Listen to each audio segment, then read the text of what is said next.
All right. Pleasure talking shit with you, Mr. Steve. Uh-huh. Thanks for finally having us on. I think it was we first tried to do this a couple of years ago, didn't Yeah, somewhere around there, yeah. But I mean, like life kind of shat in its hands and clapped, didn't it? we? Yeah, it did. I think for everyone, Yeah, things but got a little bit weird. Mate, it how's did. things? Like I see things are popping off. Yeah, do you know what? It's interesting to what people feel like it looks like it's popping off Yeah. from when you obviously only see me like Instagram or like anything social media wise. But yeah, it just seems like uh everything's just kind of like molded into one for the last 6, 12 months. But yeah, everything's going well, man. Started a new role, got a new job, um, working for HWPO, still owning JST Compete. So it was all like a bit of a weird change there for me. But um, yeah, just chucked myself back into the competitive scene. We're doing some competing here and there, getting back some training. So just try to get keep a balance, really, keep a balance of life, and not kind of take one particular part of life too full on. Because when I do that, that's when I end up in the bin. So yeah, just trying to keep a bit of a balance, really, and stay alive. Eh? And how is that going? Are you actually balanced or is it a bit difficult? Do you know what? Yeah, in the last, so I'm 8 weeks into HWPO job now, and it's actually really helped me keep a better balance.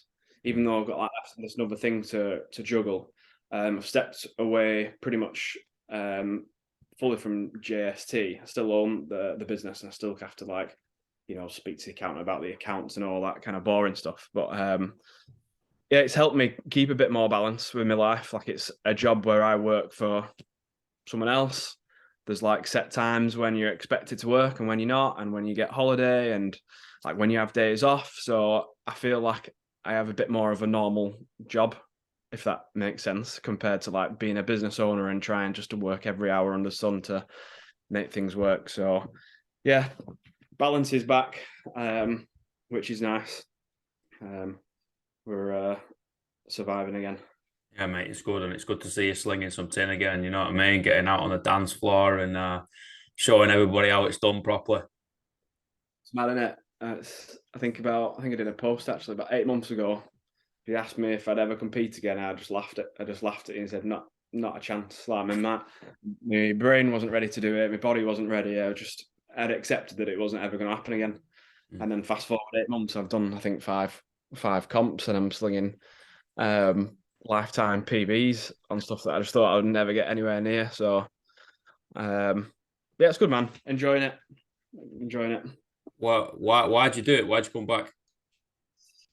Do you know what? There was a point. When was it? It was the quarterfinals time. So we're talking March, I think. Yeah, it was about March, and did the quarterfinals weekend. We had about 9 athletes down in our gym, and there was like 6 workouts each or something, 5 or 6 workouts. So it was like we did like 50 online qualifying workouts over a weekend, and it was fucking savage. And I was just ill. I was ill for the next week. I was just like dry heaving, just retching, just had load of like wind, load of gas, and it was just stress related, really, just because I'd ran myself into the ground just to get these people qualifiers. And I just remember lying. I'm in my bedroom right now. I was on my bed right in front of me here, and I was just like, "What the fuck am I doing?" Like, I'm putting myself out for all these other people, which I wasn't necessarily like getting like a return back from, in terms of like it wasn't properly satisfying me. I'm doing this for all these other people. I'm not even like looking after myself. I feel fucking miserable and I feel like shit because I'm also ill again. Um, and it was just like a bit of a like wake up moment, as to be like, start looking after yourself before you start doing all these other things for other people. So just got myself back into some training. I was back playing football at the time, so it had kept me relatively fit-ish. It kept things ticking over. Um, so just forced myself back into some training. Dropped a bit of workload, dropped a few clients that I was working with, a few athletes, and just created a bit more of a balance. And then just naturally, as I started training consistently, I got that little bit of a, you get 4 weeks in, and someone like I've got a good mate, Sean, who I've known since we were 13, and I've written a training program for him since fucking 2010 or something. I'd let him know I was a month back into training, and the band started flying straight away, and we just like, should we do this comp, that comp, and then it just kicked off, and then fast forward 8 months, we're five comps deep, and we're thinking about masters competitions next year. So just re-getting balance, and it just naturally happened. Like, my mindset just changed because I was feeling happier, because I was just looking after myself better, basically. Mm-hmm. I think it's important, mate. I think it's necessary, you know what I mean? Because you can take the hat off of like being a coach, and you're kind of responsible for everybody else, right? And you can put that looked at selfish hat on of being an athlete, but you've only got to focus on you. And I think you need that like little piece of time where you're just smashing yourself in the face with like a 30-minute workout or some barbells or whatever. And you're just like, you know what? Like, this is kind of like a stress relief. It sounds really fucked up from an outsider's perspective, but like it really does help the head. Yeah, it does. And do you know what? Do you know where it went wrong? Is because as an athlete, when competing and training was the only thing that I needed to be bothered about, I was all in with that. Like, every aspect of my life was geared towards training and competing, and nothing else would get in the way. So that to me became the norm of how you would do something. Yeah. So then when I decided to take a step back and no longer have been an athlete as like the main priority, and turned that to business, then I would have that same attitude toward business. And that was great. Like, it meant that the business could grow and could build. But then when you start having that attitude for everything, like business or family, then you just fully neglect, like, so I fully neglected training and looking after myself. And for a short-term period, like 6 to 12 months, you can get by and you're all right, because this new thing that you're plowing everything into is doing well, so you get it back. But after about 12 months, it was just like, right, well, this isn't the way actually I should live my life. I shouldn't be trying to plow everything into one thing. I need to just have 3 or 4 different things and put an equal amount of energy into each one. So like myself and training and stuff that I want to progress in, or like hobbies, family, business, and then just like maybe social life as a separate one, and put an equal amount of like energy into each. So that's what I feel like I've done better in the last year, and it's just helping. Just means that I can work well. I'm not trying to have the best business in the world or be the best at my job. I'm not trying to be the best athlete in the world. I'm trying to be good at everything. Do you know what I mean? Rather than trying to fucking completely excel in one area and just let the other areas fall behind. So No, I agree, and I can really like relate to that. Like, if I just give myself one thing, I was like, this is kind of who you are now. You're like tunnel vision. Like, I just bury myself, and the next thing you know, you're absolutely spent. Your body's broken down mentally. You can't even string a sentence together. I'm all cross-eyed. You know what I mean? You're just like, what the fuck did you just do to yourself? So it's kind of like you have to spread yourself a little thinner. So it's like, oh well, these other things need topping up as well. So it's like, oh, I can only spend maybe an hour a year, 30 minutes, couple hours, and then I need to move on. And it's it definitely helps me out as well. Maybe we're just nuts. Yeah, I think people are wired up that way. I know people who are just like never been interested in like going full on with one thing and getting like obsessed with one thing.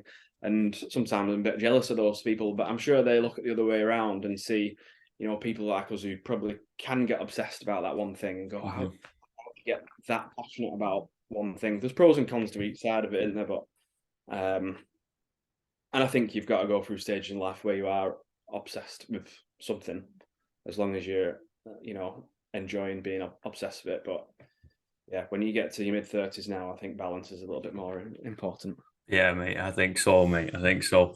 I got a question though, because I know you've coached like I don't know how many fucking people now. It's an absolute metric ton, right? What's the biggest thing you've learned from coaching? Biggest thing I've learned from coaching.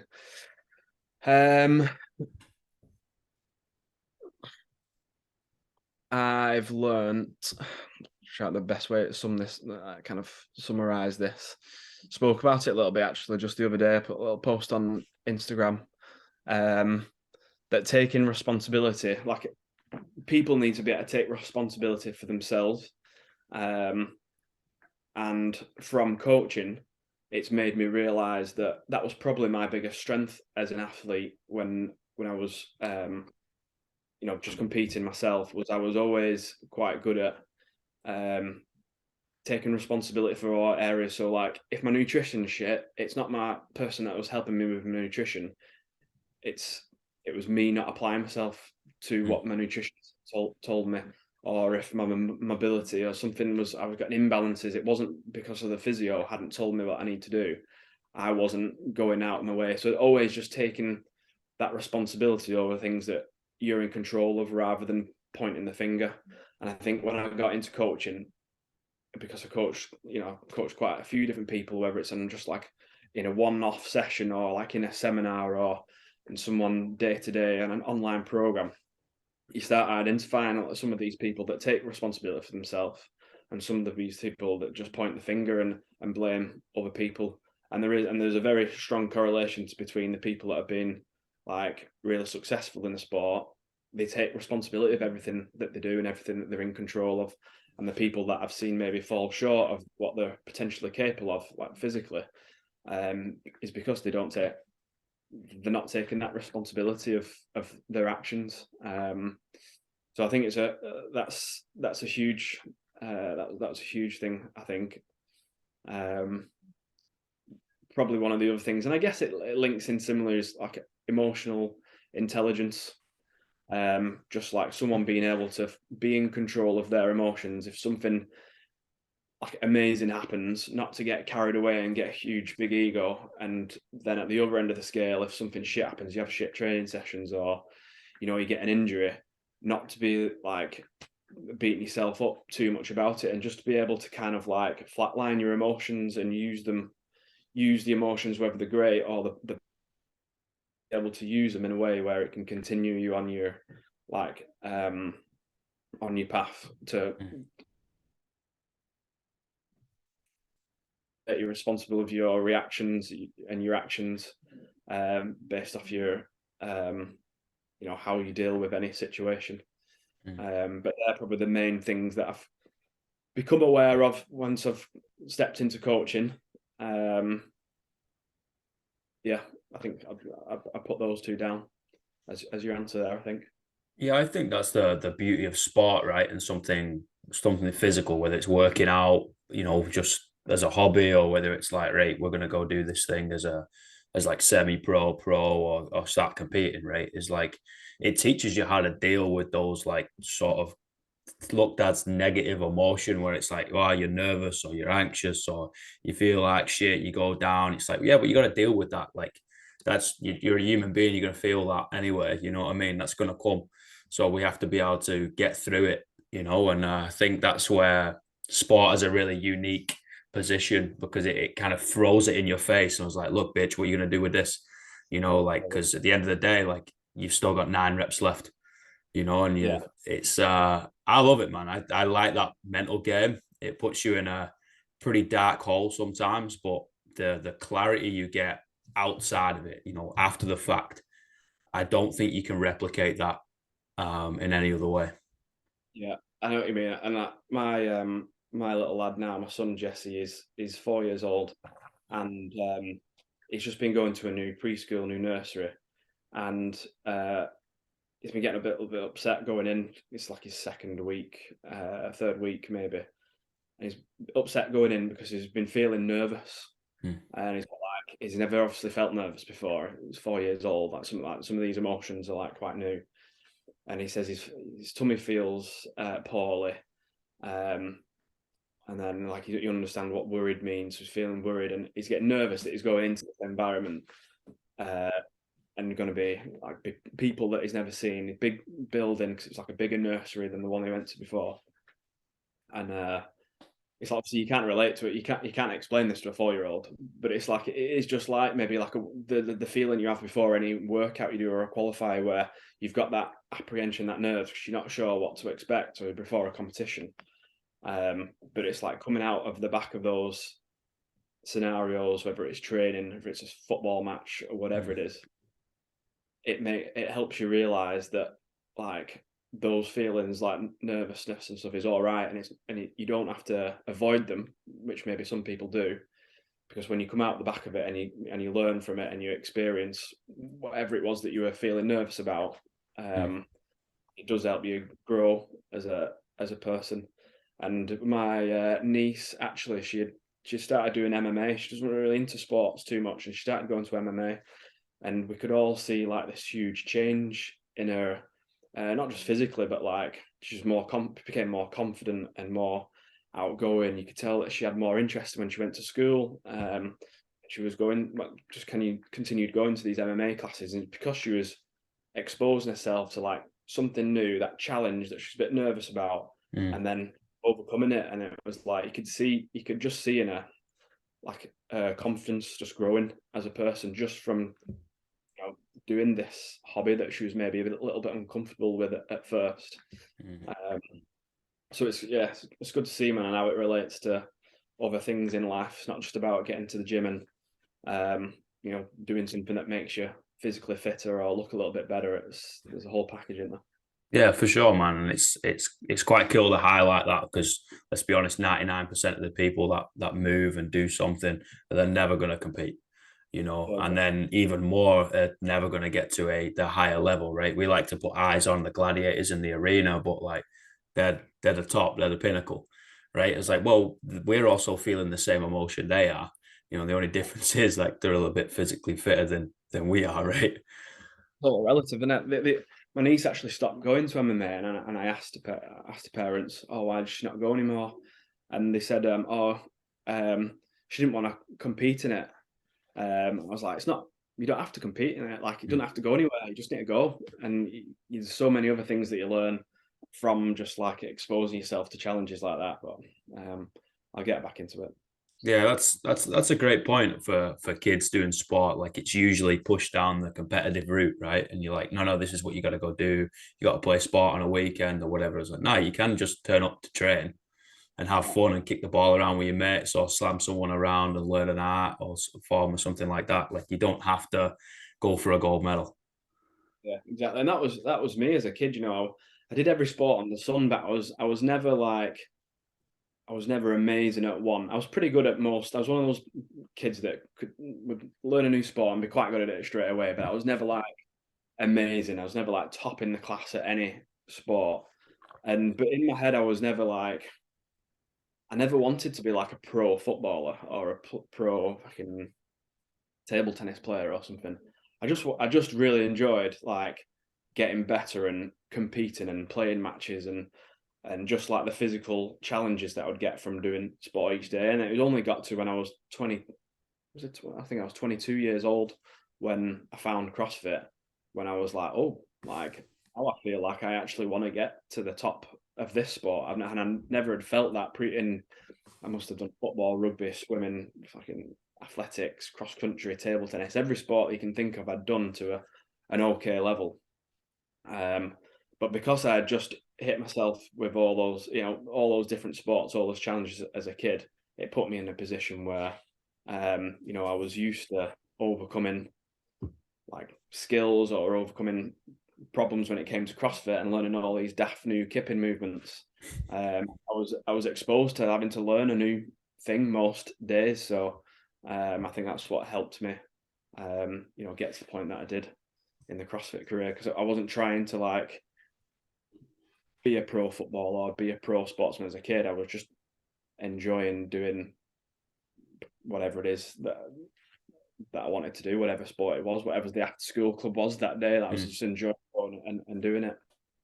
So yeah, there's so much more than that can be gained by doing sport rather than just being the person that makes it on the telly type thing. I think a lot of parents anyway, they probably misunderstand that. Maybe if they didn't achieve things that were in their life, they try and then achieve it through the kids, don't they? And yeah, there's more to it. Brother, that's my one of my biggest pet peeves, man. You know, it's like, and like I used to coach people swimming, right? Well, the strength and conditioning side anyway, not in the pool. And you'd see it all the time, like swimming parents are the worst. I was like, no, these kids need to swim the equivalent of 24 hours in a week. You're like, the kid's 7. What do you mean? Like the kid is fucking 7 years old. She's been off the potty for like 2 weeks. What do you mean? Yeah. I was like, no. She needs to go to the Olympics or whatever. I was like, have you actually spoke to little Elsa? Have you asked her what she wants to do? It's like she probably just wants a cookie and like a bedtime story. You know what I mean? You're there just like lashing them in the pool, like just like no, let them mess around. And you know, that's kind of it's difficult because swimming and gymnastics are like early specialization sports, right? So they're usually spent by 14, and you're like, I get it, but also, is this the right way to go about it? No, is the answer. That's Yes, what I mean. Where exactly. Fran says, like, I've experienced elite sport, and like we'll watch, like, you watch the World Cup now that's on, and like we're going to get through into the knockout stages soon, and someone's probably going to miss a penalty that knocks their nation out of the World Cup at some point in the tournament, and then the hurt that one person then has to deal with for probably the rest of their career. Gareth Southgate, for example, has been an example. Saka, the Euros last year, like what they have to deal with, and the pressure from the media and all the fucking followers, and then the abuse that they then get. Like that's the side of elite sport to me, where unless my child is adamant that he wants to become like a professional or elite sport, like it ain't getting pushed on him, because Mm-hmm. the detrimental effect that it could potentially have on it. Although there can be amazing things that come from that, and if he wants to do that, then fantastic. Then I'll support him.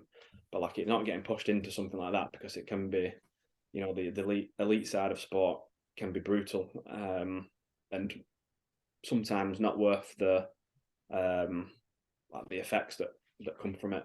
In my opinion, anyway.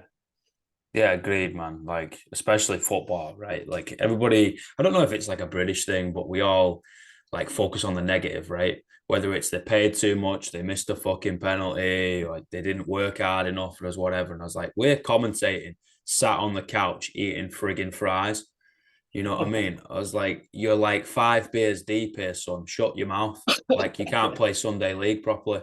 You know what I mean? Like at the end of the day, they put the jersey on, you know, they're representing the country, and maybe a child is like, I'm going to work hard in my maths test Yeah. because this person's like, you know, representing the country on the other side of the world. And like we've got to be able to focus on the good stuff, right?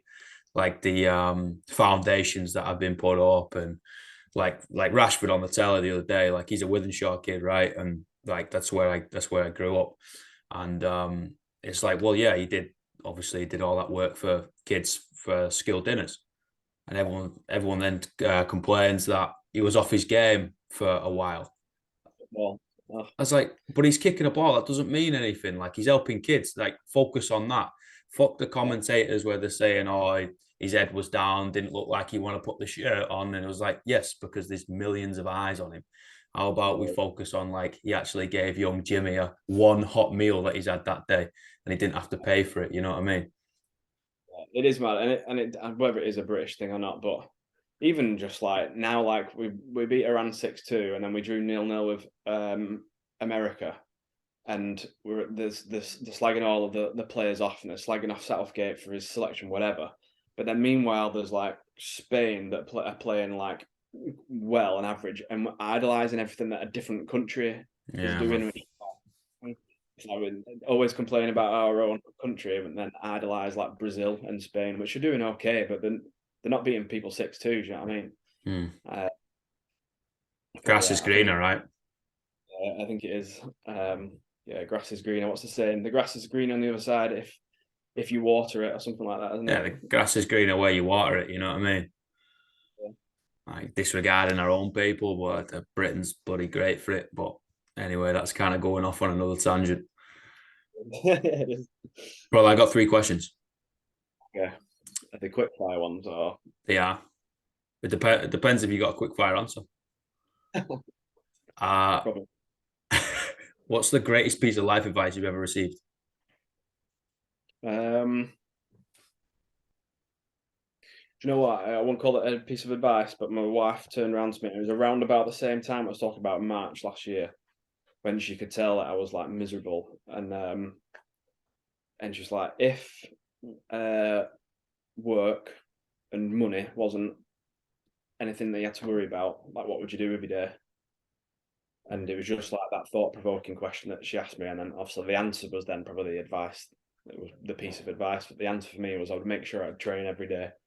First of all, as one of the first things I did, and that's what I then started to do. And work and family and social relationships, everything else off the back of it, improved because of it. So I would say that question was, I would class that as advice, maybe.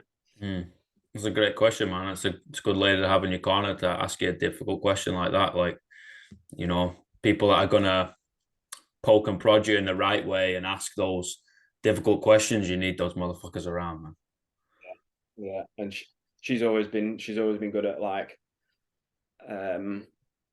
reading when I've felt like that, and then making me think about how to make a change rather than just saying you need to do this, you need to do that. Like, always tell someone what to do. They have to make their own decision, don't they? So 110%, mate.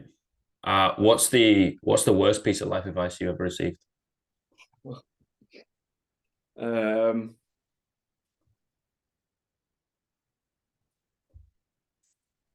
yeah, actually, there was a coach that I used to work with when I was going into becoming doing more coaching. There was a coach that I was working with that said, if you're gonna be a coach, like you don't have time to train, you don't have you'll be permanently knackered type thing. Like you'll be running into the ground. Like, and it made me feel like that was how I needed to be a good coach.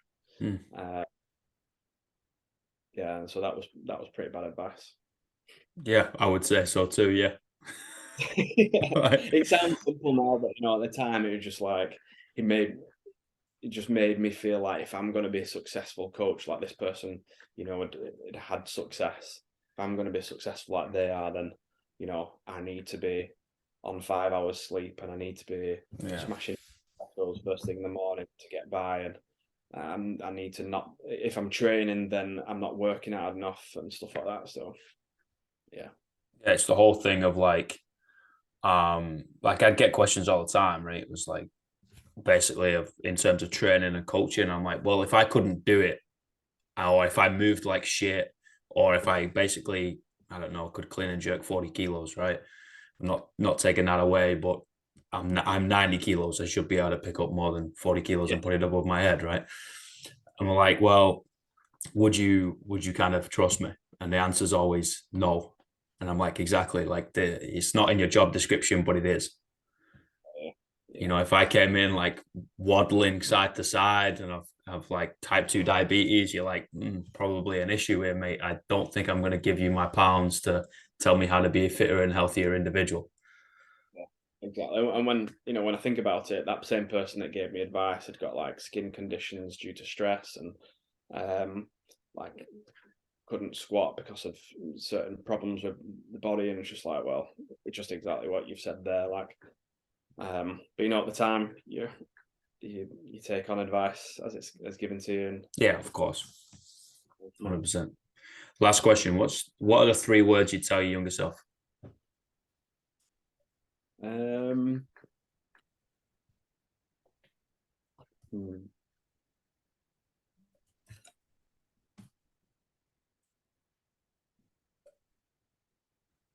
I think one would be just to keep working hard. I think I always used to just work hard in a sport setting. Um,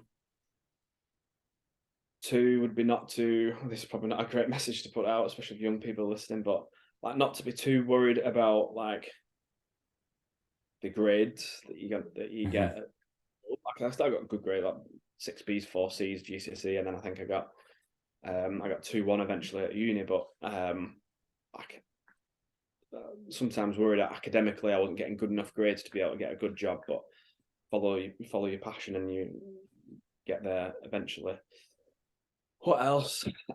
Being a smaller person has more benefits the older you get. Being big, it only helps you when you're a kid. Like, if you stay in 5'7", 5'8" for the rest of your life, there's positives that come with that one. Nice. Especially if you get to CrossFit. Yeah, I mean, I'm 5'10" on a good day. You know what I mean? That's if I wear my lifters and I've not squatted that day. I'm not compressed. Just woken up and you've not shrunk over the day. Yeah, legit. I'm like going down to the driver's license, getting it changed, and put 5'10" on it. You know what I mean? Like 178 on the dot, baby. Here we go. Anyway, brother, I appreciate your time, man. I know you're a busy man, but I appreciate it, man. It's good to talk. Thanks Yeah, for finally mate. getting. Talk shit, and I'll see if I can pop in a GST, just throw some bars around. Yeah, man. Easy, All lad. right. Appreciate it. Have a good day, lad. Bye. Bye, everybody.